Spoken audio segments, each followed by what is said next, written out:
Paz do Senhor. Eu enganado? Se os seus pensamentos estão te deixando triste e doente, peça para o Espírito Santo expor o eu. Amém? Paulo fez um contraste detalhado sobre o modo de vida na carne e o modo de vida no espírito. Existe atitude ou disposição sob a influência da carne e outra sob a influência de Cristo por meio do Espírito. Romanos 8, 5, 6. Porque os que são segundo a carne inclinam-se para as coisas da carne, mas os que são segundo o Espírito para as coisas do Espírito. Porque a inclinação da carne é morte, mas a inclinação do Espírito é vida e paz. Quando se fala em carne e Espírito, o crente já se lembra do que Paulo falou em Gálatas 5 sobre as obras da carne e o fruto do Espírito. Mas devemos observar também os nossos pensamentos. Ceder nossos pensamentos ao inimigo constitui um convite para a morte, o que ele aceita prontamente. Os pensamentos que Satanás traz causam dor e até doenças. É por isso que somos exortados a levar cativo todo entendimento à obediência de Cristo. Em Coríntios 10, 5. Devemos saber determinar o que deve ocupar nossos pensamentos, anulando aqueles que nos podem levar a pecar contra Deus. Não é fácil. Existe uma batalha da carne contra o espírito e do espírito contra a carne. Se você não sente isso, você já deve estar morto. Os cristãos não devem ser dominados pela carne em Adão, mas devem estar debaixo do domínio de Cristo. Quando entendemos isso, nós conseguimos vencer as tentações e os sofrimentos em relação às coisas desse mundo. Romanos 8, 11. E se o Espírito daquele que dentre os mortos ressuscitou a Jesus habita em vós, aquele que dentre os mortos ressuscitou a Cristo também vivificará os nossos corpos mortais pelo seu Espírito que em vós habita.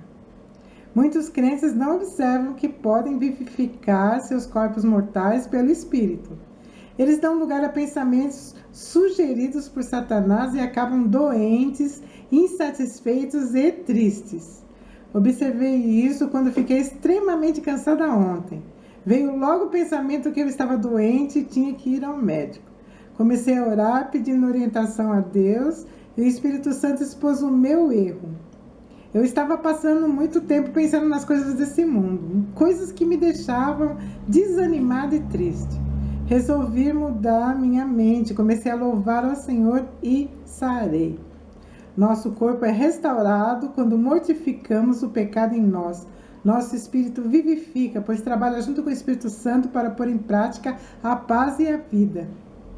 Muitos não praticam as obras da carne, que são imoralidade sexual, impureza, libertinagem, idolatria, feitiçaria, ódio, discórdia, ciúme, ira, egoísmo, dissensão, facções, inveja, embriaguez, orgias e coisas semelhantes. Está lá em Gálatas 5, 19 e 20. Mas, devido à propaganda infindável nas páginas da internet, do estilo de vida mundano, o cristão pode acabar achando normal tudo o que querem impor a eles. Deve-se ter cuidado em reconhecer as coisas onde os valores e instituições cristãos tradicionais foram removidos ou suplantados por alternativas aceitáveis aos pecadores. Veja o Salmo 73, o salmista começou a olhar a prosperidade dos orgulhosos e ver que eles não passavam por sofrimentos e fardos. Viviam saudáveis e fortes e começou a sofrer. Teve até inveja daqueles ímpios. Mas quando o salmista foi ao santuário do Senhor, ele compreendeu que, de repente, esses orgulhosos são destruídos e tomados de terror, pois Deus os coloca em terreno escorregadio para que caiam em ruínas. O apóstolo Paulo aconselhou o jovem Timóteo, 2 Timóteo 2:22. Foge também das paixões da mocidade e segue a justiça, a fé, o amor e a paz com os que, com um coração puro, invocam o Senhor. As paixões também são uma das coisas desse mundo que podem nos trazer sofrimentos. Melhor procurar a justiça, a fé, o amor e a paz. Timóteo enfrentava muitos desafios em Éfeso. Ele deveria se autopurificar das coisas desonrosas para ser um vaso preparado para toda boa obra. Como eu falei no início, a inclinação à carne traz sofrimento, pois é morte. Mas a inclinação ao espírito traz vida e paz. Se hoje você está sofrendo, Verifique os seus pensamentos. Eles estão nas obras da carne? Verifique também se não está sendo enganado, porque existem igrejas com ensinamentos falsos. Existe sim a possibilidade de sermos enganados, lá em 1 Coríntios 15, 33. Não vos enganeis, as más conversações corrompem os bons costumes. O engano espiritual está tão espesso hoje que se pode até estender o braço e apanhar um punhado. O Espírito Santo habita nos crentes genuínos e, independente de quão imaturos e pouco instruídos eles possam ser, em algum grau o fruto do Espírito sempre está evidente em suas vidas. O problema é que um cristão enganado sofre mais do que aquele que não é.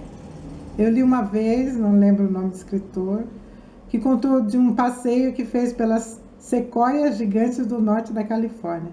Seu pequeno cachorro o acompanhava e, por causa de um problema na bexiga, tinha de fazer frequentes paradas ao longo do caminho. Mas quando eles entraram na floresta das árvores enormes, o cachorro tornou-se frustrado, por causa de sua perspectiva que não havia alvos disponíveis. O tamanho das árvores excedia em muito a sua limitada percepção e, portanto, elas não existiam para ele. Esse é o mesmo princípio que acontece com os cristãos que não atentam para uma vida segundo o Espírito. Eles se perdem na abrangência das coisas deste mundo. Eis o que disse o apóstolo Paulo em Colossenses 2,8.